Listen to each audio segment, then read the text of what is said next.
Buenas tardes, bienvenidos un día más a las entrevistas que realizamos semanalmente en nuestro periódico El Capital Social. Hoy nos encontramos con nuestro invitado especialísimo, el señor Gerardo Cabrera Rodríguez. Él es contador público y revisor fiscal de más de 35 años de experiencia, que lo invitamos hoy para que nos hable un poquito más sobre las fusiones. Cómo en la práctica esta modalidad regulada en el Código de Comercio funciona más a profundidad. ¿Cómo está? Muy bien, muchas gracias. Gracias por la invitación y espero hacerle aportes valiosos en este domingo lluvioso y con la buena noticia de no tener una reforma tributaria encima. Bueno. Desde su experiencia, desde lo que ha vivido como el revisor fiscal, ¿usted de pronto ha tenido alguna oportunidad de vivir el trámite, todo el proceso de una fusión, que nos pudiera como compartir cómo funciona? Porque es que una cosa es como lo que dice la ley y otra como en la realidad, como para suscitar más eso a la vida real, pues. Muy bien. Sí. No es con mucha frecuencia que se den las fusiones. Las fusiones, cuando se decide hacer, son muy estudiadas porque tienen implicaciones legales, tienen implicaciones societarias, tienen implicaciones impositivas. Entonces, pues antes de adelantar un proceso de fusión, siempre se le echan bastantes números al tema. Sí, hace unos años, tal vez unos 12, 15 años, tuve una participación como revisor fiscal donde se hacía la fusión por absorción de dos compañías. O sea, finalmente terminaban tres compañías o la operación de tres compañías unidas en una sola. Las dos que se estaban fusionando eran compañías que habían sido creadas en el pasado para determinados negocios. Esos negocios por ciertas razones no se dieron. Las compañías se sostienen muchas veces esperando una oportunidad o algo, y como prácticamente no tenían operación o la operación era muy baja, entonces pues más que liquidarlas, porque eran dos procesos para cada uno, pues se decidió más bien que una compañía, siendo los mismos socios de las tres compañías, fusionarlas, y es un proceso pues que fue relativamente sencillo, sin mayor problema, y no tuvimos que liquidar, sino que sencillamente se disolvieron sin entrar a liquidación.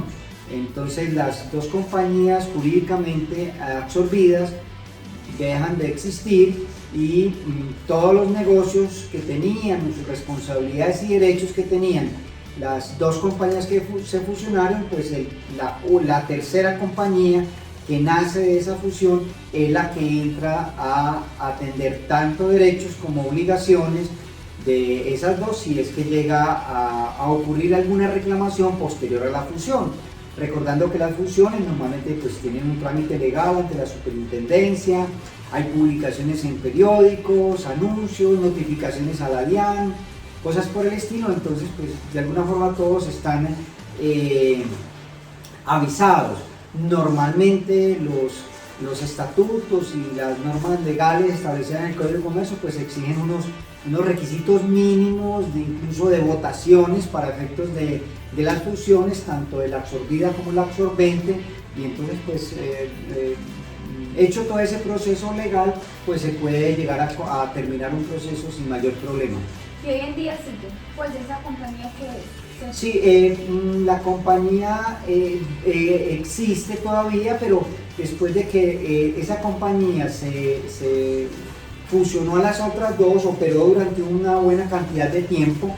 Las operaciones que tenía cada una de esas otras compañías, una era con torres, el levantar torres de energía eléctrica. La otra era una compañía que se llamaba Celosías, porque estaba dedicada a hacer celosías. Celosías son como de esas ventanas que tienen unos pedacitos de vidrio que se abren y se cierran para el tema de los edificios, las construcciones. ese sistema entró un poquito en decadencia y entonces ya hoy en día se usa muy poco, especialmente en algunas plantas industriales, en bodegas industriales se usa, en apartamentos, en casas está prácticamente en desuso. Pero entonces la línea de uno y la línea de otro comenzaron a surgir dentro de la misma planta de una sola. Las fusiones, hay que recordar que las fusiones normalmente ayudan mucho a las economías, especialmente por ejemplo economías de escala. Entendiendo esto como que si yo tenía una empresa y tengo otra empresa y a este le pagaba un conmutador y a esta otro conmutador telefónico, tenía un celador, tenía una recepcionista, pues al fusionarse todo eso termina en una sola y entonces hay unas economías de escala que es uno de los buenos argumentos que se tienen para efectos de adelantar procesos de fusiones. ¿Considera usted que desde su punto de vista la libre competencia de alguna manera se podría ver afectada cuando se crea una fusión? Pues lo pienso es como más que todo, por ejemplo, hablando en el tema de las comunicaciones, hay 3 empresas y se está dando pues la libre competencia, entonces cuando supongamos 2 decaen y buscan fusionarse, de alguna manera no se vería afectada la libre competencia para que eso se volviera un monopolio, porque habríamos pues se vería claramente que estas 3 se fusionan y se vuelve un monopolio de prensa de comunicación. Sí, digamos que las fusiones por lo general se dan en compañías grandes. Las fusiones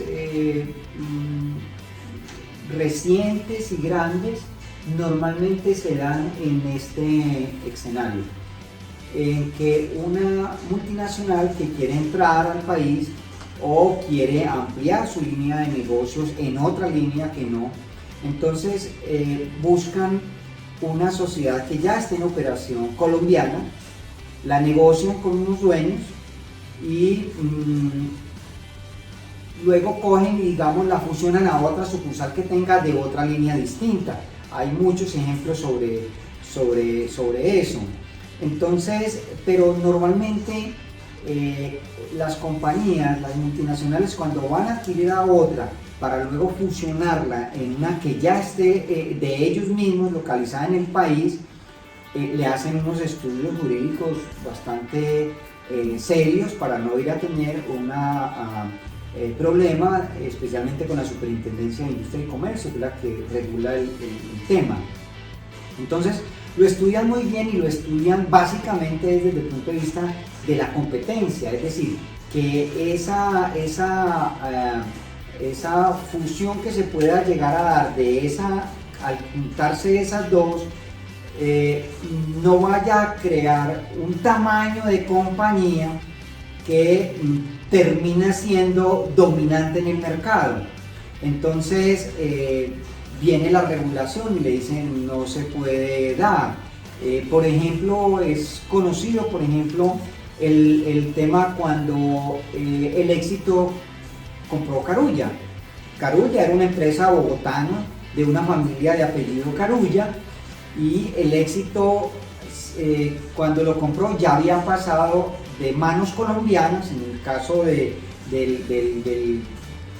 llamado sindicato antioqueño, había pasado a manos de los franceses, de Casino, que es la compañía dueña de una participación muy alta en el Éxito.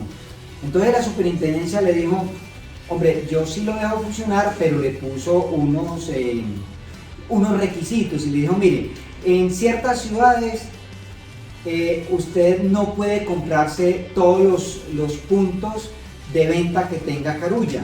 Entonces, por ejemplo, en el caso de Medellín, recuerdo, se le restringió a que un Carulla que había por los lados de San Lucas no lo pudiera adquirir. Finalmente, el que compró ese almacén como tal, ese establecimiento de comercio, finalmente después fue Olímpica. Hoy en día ese Olímpica, ese supermercado Olímpica está ahí. Entonces lo mismo pasó en otras ciudades, le dijeron, vea, para que usted no se crezca tanto de tamaño, y entonces la superintendencia tiene el control de la libre competencia, entonces le dijo, yo le permito a eso porque no termina pues realmente siendo dominante profundamente, porque hay muy buenos, una buena cantidad de supermercados o algo que hacen lo mismo.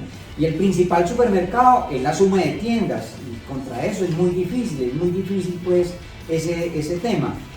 Y es una suma importante si uno suma todas las tiendas. Pero entonces le dijeron, bueno, pero entonces estos no, y así lo hicieron en varias ciudades del país.